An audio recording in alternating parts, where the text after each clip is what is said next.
Добар ден и добродојавте во уште едно издание на Формула 1 македонски, овој пат краток осврт за големата награда на Монако, откако механичарите на Ферари тврдија дека нема посериозно оштетување на болидот на Чарлс Леклерк, испадна сосема спротивното, лоша проценка од страна на Ферари и Чарлс Леклерк за жал беше исфален од трката, односно немаше можност да ја одбрани својата пол позиција која вчера ја постигна и обидувајќи се да го поправи својот летачки круг вчера, бранејќи го тоа прво место на стартно-целната рамнина за денешната трка, успеа да го оштети својот болид.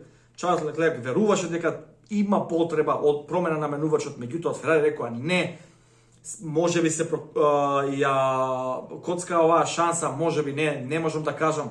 Очигледно е од ова сега дистанца дека тоа беше погрешен потек. Можеби ако тргнеше пети, секако ќе имаше шанса за подиум. Меѓутоа тоа што е на негова сметка Макс Верстапен со одличен старт и потоа лесна трка за него до самиот крај. Прва победа за него во Монако и 2-2 изедначува со победи со Хамилтон оваа сезона. Мртва трка за титулата, тоа е тоа што го бараме, тоа е тоа што го сакаме. Втор феноменален цел викенд Карлос Саинц со Ферари. Ферари имаше одличен болид, можеше многу лесно се случи да имаме 1-2 за Ферари овој викенд, но што би било кога би било, за жал не е така. Карлос Саинц одличен, го повтори својот најдобар резултат во својата кариера, тоа е второ место, откако лани со Мекларен беше втор во Монца, оваа година втор со Ферари во Монако. И трето место Ландо Норис, човек кој исто така со одлична трка, добар старт и на крај дефанзивно возење во одбрана кон Серхио Перес успеа да го комплетира подиумот и да донесе бодови за Мекларен. Серхио Перес со еден одличен прв стинт, со тој оверкат така наречен, што значи дека остана подолго на своите први плематици од своите конкуренти, успеа таа мека компонента да извози што неколку брзи кругови, додека другите негови директни конкуренти сменија плематици од мека на тврда компонента и во Монако треба 2 до 3 круга додека тие постигнат оптималната температура, а за тие 2 до 3 круга Серхио Перес успеа да набилде една пристојна предност, со која пак и со брзиот питстоп на Red Bull успеа да ги прескокне тие болиди буквално преку питстоп. Потоа последниот дел од трката му задаваше проблеми на Ландо Норис, меѓутоа Монако е Монако, дури кога сте побрзи, очигледно многу е тешко да се престигне. Пети одличен денеска Себастијан Фетел, изгласан од навивачите како возач на денот.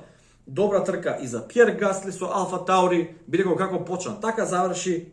Разочарувачки ден за Мерцедес генерално. Прво оној механички проблем кој го остави Ботас во боксот при обидот за прв питстоп и промена на тие плевматици. Предниот десен плевматик едноставно не сакаше да излезе. Еден лош ден полн со фрустрација остана на Луис Хамилтон, кој вчера не беше баш најсреќен. Ке треба да поработат во Мерцедес да видат каде е грешката во пристапот или грешката во сетапот овој викенд. Меѓутоа се на се викенд за заборавање на Мерцедес. Ланс Строл 8 потврдува дека Астон Мартин Мерцедес бил во добро темпо овој викенд.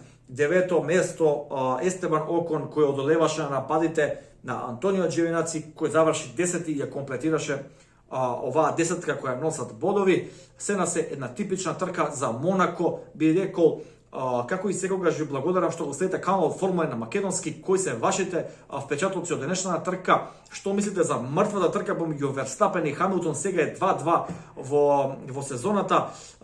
Се на се не очекува еден интересен дуел до самиот крај, верувам каде што ќе има трки ќе бидат Мерцедес во предност, ќе има трки каде што ќе биде Red Bull во предност. Мислам дека тоа постојано ќе се менува и верувам дека конечно ќе имаме до крајот една мртва трка. Тука се вмешуваат Ферари, се вмешуваат Мекларен, докаат некое место на подиумот, а зашто да не и по некоја победа. Ги очекувам вашите коментари, лайк, шер, сабскрајб и се гледаме во некоја следна прилика. Поздрав!